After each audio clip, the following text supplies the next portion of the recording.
Welcome back to my channel. It's me Diyus and Achus vlogs. അപ്പോൾ guys, നമ്മൾ part 2 ആയിട്ടാണ് എത്തിയിട്ടുള്ളത്. ഇതിനു മുമ്പ് പാർട്ട് 1 ഇട്ടിട്ടുണ്ടായിരുന്നു, അതെല്ലാവരും ഒന്ന് കണ്ടു നോക്കണം. അതുപോലെ തന്നെ ഇതിനായിട്ട് ഞങ്ങളുടെ ചാനൽ സബ്സ്ക്രൈബ് ചെയ്യാത്തതുണ്ടെങ്കിൽ ഒന്ന് സബ്സ്ക്രൈബ് ചെയ്ത് സപ്പോർട്ട് ചെയ്യണം. പിന്നെ ലൈക്കും കമൻറ്റും ഷെയറും കൂടെ ഒന്ന് ചെയ്തേക്കണേ. ഈ കയറി പോകുന്നത് നമ്മൾ മ്യൂസിയത്തിലേക്കാണ് കേട്ടോ. അപ്പോൾ മ്യൂസിയത്തിലേക്കാണ് ഞങ്ങൾ ചെന്നുകൊണ്ടിരിക്കുന്നത്. അച്ഛനും അപ്പയും മാമനും അച്ഛനും ഒക്കെ അവിടെ വെയിറ്റ് ചെയ്യുന്നുണ്ടായിരുന്നു. ഞങ്ങൾ ചെന്നപ്പോൾ കുറച്ച് ലേറ്റായി, കാരണം ഞങ്ങൾ വീഡിയോ പിടിച്ചുകൊണ്ടിരിക്കുകയായിരുന്നു. പിന്നെ ഞാനും അച്ഛനും കൂടാണ് കേട്ടോ ഒരു സ്ഥലത്തിരിക്കുന്നത്. പിന്നെ മ്യൂസിയത്തിൻ്റെ ഈ പുറം വശം കാണിക്കുകയാണ്.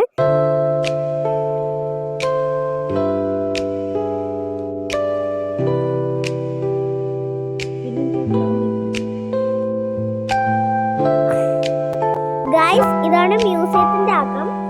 അവിടെ ഗുരുവായൂർ അമ്പലത്തിൻ്റെ ഒരു മോഡലൊക്കെ പണിതിട്ടുണ്ടായിരുന്നു. പണ്ടത്തെ രാജാക്കന്മാർ ഉപയോഗിച്ച കുറേ സാധനങ്ങൾ, അവരുപയോഗിച്ചിരുന്ന രഥം, അങ്ങനെയുള്ളതൊക്കെ ഉണ്ടായിരുന്നു. നമുക്ക് അറിയാമല്ലോ, ഇതാണ് കപ്പൽ. അതുപോലെ തന്നെ ഇത് പണ്ടത്തെ രാജാക്കന്മാർ ഉപയോഗിച്ചിരുന്ന രഥമൊക്കെ ആയിരുന്നു കാണിച്ചത്.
എല്ലാം തന്നെ കല്ലിൽ നിർമ്മിച്ചതാണ്.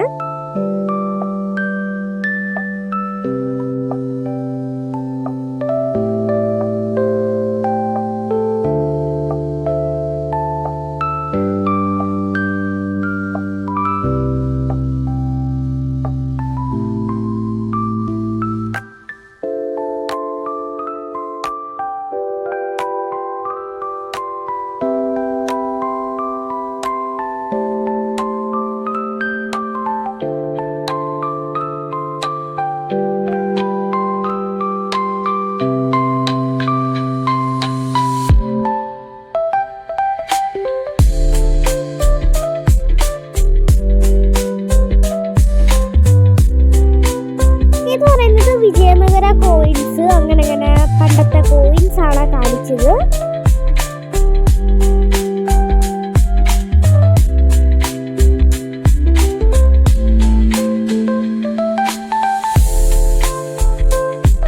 എന്റെ പേര് ഞാൻ പറ്റുള്ളൂ. പിന്നെ ഇതൊക്കെ വീണ, ചെണ്ട, തബല ഉൾപ്പെടെയുള്ള എല്ലാം ഉണ്ടായിരുന്നു കേട്ടോ. ഊട്ട്, അങ്ങനെയുള്ള കുറെ ഉണ്ടായിരുന്നു. ഞങ്ങൾ മ്യൂസിയത്തിൽ ഇതൊക്കെ കണ്ട് ഇറങ്ങി. കാണിക്കുന്ന മണ്ഡപം ഞങ്ങൾ എല്ലാവരും കയറി പോവുകയാണ് കേട്ടോ. അടിപൊളിയാണ് അവിടെ ഇരിക്കാൻ, നല്ല വിശാലമായ സ്ഥലം, കാറ്റ്. പിന്നെ ഇടയ്ക്ക് വെച്ച് ഞാൻ എൻ്റെ ഹെയർ സ്റ്റൈൽ ചേഞ്ച് ചെയ്തു കേട്ടോ.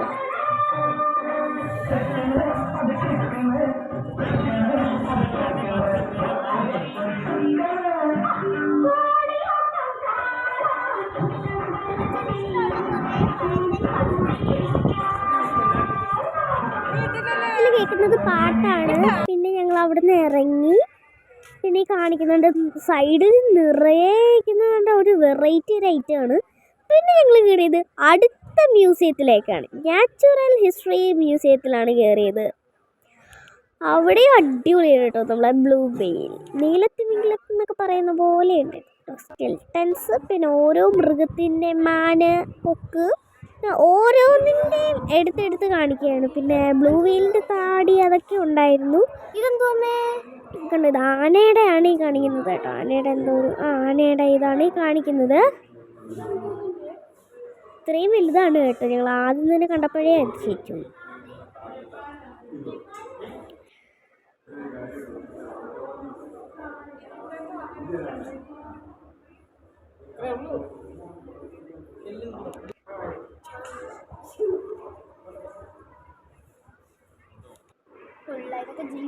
ഗായ്സ്, ഇതാണ് ഗായ്സ് ബേർഡ്സിൻ്റെ സെക്ഷൻ എന്ന് പറയുന്നത്. എല്ലാ തരത്തിലുള്ള കിളികളും ഉണ്ട് കേട്ടോ. കൊക്ക് കണക്കത്തെ ഐറ്റംസ് ആണ്. എല്ലാത്തിനും ഇങ്ങനെ പിടിച്ച് വെച്ചേക്കുകയാണ് കേട്ടോ. ഇത് അടിപൊളിയാണ്. എല്ലാം ഉണ്ട്. എല്ലാം എന്ന് പറഞ്ഞാൽ എല്ലാ പക്ഷികളും ഓരോന്ന് കൊക്ക് കണക്കത്തെ സ്വിം ചെയ്യുന്നതും അല്ലാത്തതുമായിട്ടുള്ളതാണ്. പിന്നെ കാണിക്കുന്നത് മറ്റേ നമ്മുടെ വേഴാമ്പലം എന്നൊക്കെ പറയില്ലേ, അതാണ് ഈ കാണിക്കുന്നത്. പിന്നെ അതിൻ്റെ നടുക്കൊക്കെ ഏതോ ഒരു കിളികളൊക്കെ ഉണ്ട്. കുറേ എണ്ണത്തിനെയൊക്കെ പിടിച്ചു വെച്ചേക്കാണ് കേട്ടോ. പിന്നെ ആമ, അവരുണ്ടാക്കിയ ആമയാണ് കേട്ടോ. പിന്നെ നമ്മൾ വേറെ ഇത് സ്റ്റെപ്പ് കയറി പിന്നെ വേറൊരു സ്ഥലത്തോട്ട് അതെന്ന് പറയുന്നത് അവിടെ പിന്നെ മൃഗങ്ങളാണ് കേട്ടോ. മൃഗങ്ങളെയാണ് അവർ സ്റ്റോപ്പ് ചെയ്ത് വെച്ചേക്കുന്നത്. ഇപ്പം ഈ കാണിക്കുന്നുണ്ടോ, അടിപൊളിയല്ലേ ഗേൾസ്, അടിപൊളി. നമ്മൾ കയറി പോകുമ്പോൾ തന്നെ നമുക്ക് അടിപൊളിയാണെന്ന് കണ്ടാൽ തന്നെ തോന്നും. ഡൈനോസറിൻ്റെ ഒക്കെ ഉണ്ടാക്കി വെച്ചിട്ടുണ്ട്.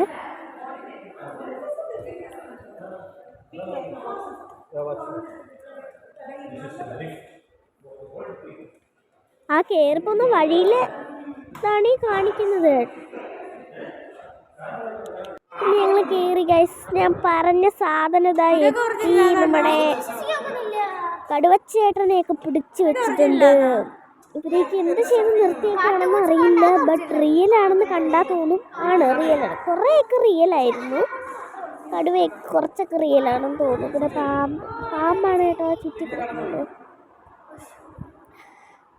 പിന്നെ പൂച്ച, മാന്, നിങ്ങൾക്ക് കാണുമ്പോൾ തന്നെ നല്ല രസമില്ലേ ഗൈസ്. ഒരുപാട് മൃഗങ്ങളെ ഇങ്ങനെ അവർ ചെയ്ത് വെച്ചിട്ടുണ്ട്. അതായത് ഇതൊക്കെ കുറച്ചൊക്കെ ഉള്ളൂ റിയൽ, ബാക്കിയെല്ലാം എന്താണ് അല്ലാത്ത ഒരു ഇതാണ്. അല്ലാതെ അവർ ഉണ്ടാക്കിയതാണ് വെച്ചിരിക്കുന്നത്. 2-3 എണ്ണേ ഉള്ളൂ റിയൽ ആയിട്ടുള്ളത്. പിന്നെ ഗൈസ് കണ്ടോ, ഇഷ്ടംപോലെ ഐറ്റംസ് ഇവിടെയുണ്ട്. ഇങ്ങനെ ചുറ്റും നമുക്കിങ്ങനെ കാണാം മൃഗങ്ങളുടെ ഒരു ഗ്ലാസ്സിൽ കൂടെ. ഗോയ്സിൻ്റെ എന്തൊരു വലുതല്ലേ. ഇതാണ് ഈ കാണിക്കുന്നത്. ചുറ്റും ഇതാണ്. ഇപ്പം ഞാൻ കാണിച്ചത് ഇതാണ്. പിന്നെ നമ്മൾ ഓരോ ദേശത്തെ വേഷങ്ങളാണ്. ഇപ്പോൾ ഒഡീസയിലെ ആവട്ടെ അങ്ങനെ ഓരോരുത്തർ. കേരളത്തിലേക്ക് ഉണ്ട് കേട്ടോ. സാരി എടുത്തുകൊണ്ടിരിക്കുന്നതാണ് കേരളത്തിലെ. പിന്നെ ബാക്കിയെല്ലാം മറ്റ് രാജ്യങ്ങളിലെ ബ്രൈഡും അല്ലാത്തതുമായിട്ടുള്ള വേഷങ്ങൾ ആണ് ഈ ചുറ്റും കാണിക്കുന്നത്. ഓരോരോ നാട്ടിലെ ഓരോരോ രാജ്യങ്ങളിലെ വേഷങ്ങൾ ആണ്. പിന്നെ കഥകളിയിൽ പിന്നെ ആ ഒരു വേഷമാണ് കാണിക്കുന്നത്.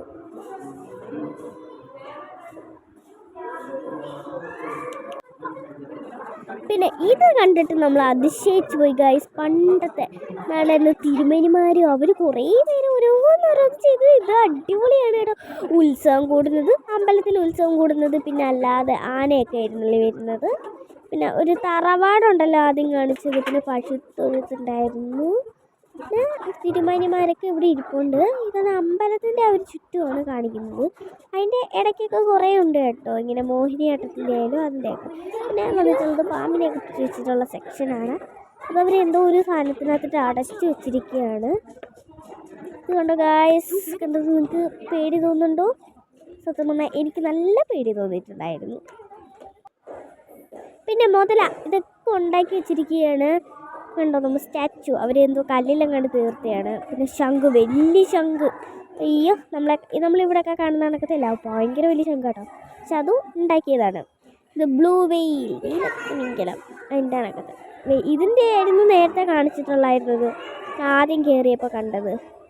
പിന്നെ ഓരോന്നിൻ്റെ കൊമ്പ് കണക്കത്ത് കൊമ്പ്. പിന്നെ അവിടുത്തെ ആൻറ്റി അടുത്ത് ഞാൻ പറഞ്ഞു ആൻറ്റി കൊള്ളാമെന്നൊക്കെ. ആൻറ്റി തിരിച്ചൊക്കെ പറഞ്ഞു കേട്ടോ.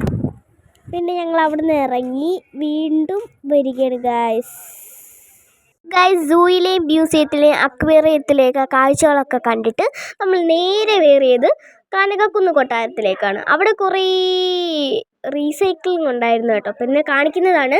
പിന്നെ ഞാനും അമ്മയും അപ്പയും അച്ചുമൊക്കെ റെസ്റ്റ് എടുക്കുകയാണ്. മാമനും അച്ഛനും കൂടെ ഒക്കെ ചുറ്റിക്കാണ്. ഞങ്ങൾ അതിൻ്റെ അകത്ത് കയറാൻ സമ്മതിച്ചില്ല, കാരണം അകത്തെന്തോ പണി നടക്കുകയാണ്. ഈ കാണിക്കുന്നതുണ്ടോ കനകക്കുന്ന് കൊട്ടാരം? കാണാൻ നല്ല രസമാണ്. അവിടെ നല്ല തണുത്ത കാറ്റിൽ നമ്മളവിടെ ഇങ്ങനെ ഇരുന്ന് പോവും. പിന്നെ അതിൻ്റെ ഈ ഒരു വശത്തായിട്ടാണ് നല്ല പച്ച പുല്ലിങ്ങനെ വിടർന്നിരിക്കുന്നത്. അതിനകത്ത് കയറാനായിട്ടൊന്നും സമ്മതിക്കില്ല, അതങ്ങനെ നോക്കിക്കൊണ്ടിരിക്കാനേ പറ്റും. പിന്നെ അച്ഛനും മാമനും കൂടെ അവിടെ കസാര ഇട്ടിരിക്കുന്നുണ്ട്. ഈ കാണിക്കാൻ ഞാൻ നേരത്തെ പറഞ്ഞ പോലെ റീസൈക്ലിംഗ് ആണ്. മഷ്റൂം, ബട്ടർഫ്ലൈ, കുറേ പ്ലാസ്റ്റിക് വെച്ച്, ബോട്ടിൽസ് വെച്ച്, അങ്ങനെയുള്ള ഓരോന്ന് വെച്ച്. പിന്നെ ഈ കാണിക്കുന്നത് അതും റീസൈക്ലിംഗ് ആണ്. പിന്നെ ബാഗ് വെച്ചിട്ട് റീസൈക്ലിംഗ് ചെയ്തു. അങ്ങനെ കുറേ റീസൈക്ലിംഗ് ആണ് കൊട്ടാരത്തിന് ചുറ്റും. പിന്നെ ഞങ്ങൾ കണ്ടത് അതിസുന്ദരമായൊരു കാഴ്ചയാണ് ഗായ്സ്. ആൽമരത്തിൻ്റെ ചുവട്ടിലായിട്ട് ഒരു സുന്ദരമായിട്ടുള്ളൊരു കൃഷ്ണൻ ഇരിക്കുന്നതുണ്ട് ഗായ്സ്. അടിപൊളിയായിരുന്നു. പിന്നെ ഞങ്ങൾ നേരെ ശംഖുമുഖം ബീച്ചിലെ അവിടെ പോയി. അവിടെ നിന്നാണ് ഫുഡൊക്കെ കഴിച്ചത്. ന്യൂഡിൽസും ബിരിയാണിയാണ് ഓർഡർ ചെയ്തത്. പിന്നെ ഞങ്ങൾ ശംഖുമുഖം ബീച്ചിൻ്റെ അടുത്തെത്തി. അവിടെ ഒരു പ്രതിമയുണ്ടായിരുന്നു, അത് മത്സ്യകന്യകയായിരുന്നു ഗായ്സ്. പിന്നെ ഞങ്ങൾ കയറിയത് ഹെലികോപ്റ്ററിൻ്റെ ആ ഒരു ഭാഗത്തേക്കായിരുന്നു. ഹെലികോപ്റ്ററാണ് ഗൈസ്, നമ്മളെ കാട്ടി വലിയത്, ഒരുപാട് വലുത്. അപ്പോൾ നമുക്ക് അപ്പോൾ എയ്റോപ്ലെയിൻ എത്ര വലുതായിരിക്കും? MI-8 ഹെലികോപ്റ്റർ എന്നാണ് ഇതിൻ്റെ പേര്. MI-8 ഇത് പറപ്പിച്ചത് 1983 പിന്നെ ഞങ്ങൾ അവിടെ കുറേ നേരം നിന്നു. അവിടെ നിന്ന് ഫോട്ടോ എടുത്തു. പിന്നെ ബീച്ചിൻ്റെ അരികിലേക്ക് പോയപ്പോഴത്തേക്കും അവിടെ കുതിരയൊക്കെ ഇപ്പോൾ ഉണ്ടായിരുന്നു. ഞങ്ങൾ ബീച്ചിൻ്റെ അങ്ങോട്ട് ഇറങ്ങി. ആ തിരയടിച്ച് വരുന്നത് അടിപൊളിയാണ്. കാലിങ്ങനെ ആ തിരയുടെ ഒരു വെള്ളം ഇങ്ങനെ വരുമ്പോൾ ഞങ്ങളൊക്കെ കുറേ നേരം കളിച്ചിട്ടാണ് കയറിയത്. കണ്ടോ ഗൈസ്, നമ്മളുടെ കണ്ടോ. പക്ഷെ നല്ല ഭയങ്കര തിരയായിരുന്നു വന്നത്. ഞങ്ങളപ്പോൾ ദേ ഇങ്ങനെ ബീച്ചിന് കയറിയിരിക്കുന്നതാണ് ഗൈസ് കാണുന്നത്. പിന്നെ ഞാനും മാമനും അപ്പയും കൂടെയാണ് ഗൈസ് അവിടെ നിൽക്കുന്നത്. ഞങ്ങൾ 3 പേരും കൂടെ, ഞങ്ങൾ 4 പേരുണ്ടായിരുന്നു, അമ്മയും കൂടെ ഉണ്ടായിരുന്നു. തിരയടിച്ച് വരുന്നത്. എൻ്റെ ബാക്കി കാണിക്കുന്നത് കടലാണ്. അപ്പോൾ ശംഖുമുഖം ബീച്ചിലൊക്കെ കയറി കടലൊക്കെ കണ്ടു. പിന്നെ കയറിയത് ലുലു ഹൈപ്പർ മാർക്കറ്റിലേക്കാണ്. അപ്പോൾ ഞങ്ങൾ വെറുതെ കയറിയതാണ്, ചുമ്മാ ചുറ്റി കറങ്ങി കാണാൻ. ഞങ്ങൾ ആദ്യമായിട്ടാണ് കാണുന്നത്. പിന്നെ ഞാനും അച്ചുവും ഒഴിച്ച് ബാക്കി എല്ലാവർക്കും, ഞങ്ങളുടെ കൂടെ വന്നവർക്ക് പേടി. അപ്പയൊക്കെ ചാടിയാണ് ഇറങ്ങിയത്. പിന്നെ ഞങ്ങളിങ്ങനെ ലുലു ചുറ്റി കണ്ടു. ഓരോരോ സെക്ഷൻ ഇങ്ങനെ നോക്കി. ഫുഡ് കോർട്ടൊക്കെ ഉണ്ടായിരുന്നു, കേമിൻ സെക്ഷൻ, പിന്നെ വെജിറ്റബിൾ സെക്ഷൻ, അങ്ങനെ ഇങ്ങനെ ഓരോരോ സെക്ഷനായിട്ടുണ്ടായിരുന്നു. ഞങ്ങളിങ്ങനെ ഓരോന്നായിട്ട് ഇങ്ങനെ കണ്ട് രസിച്ച് വന്നു. പിന്നെ കുറച്ച് സെക്ഷൻ ഡ്രസ്സസിൻ്റെ ആണ് ഈ കാണിക്കുന്നത്. കുറേ കാര്യങ്ങളൊന്നും നമുക്ക് വീഡിയോ എടുക്കാൻ പറ്റിയില്ല, കാരണം അപ്പോഴത്തേക്കും അമ്മയുടെ ഫോണിൽ ചാർജ് പകുതി 1% കണ്ടേ ഉള്ളായിരുന്നു. പിന്നെ ഞങ്ങൾ നേരെ വന്നത് വീട്ടിലേക്കാണ് ഗൈസ്. ടാറ്റാ.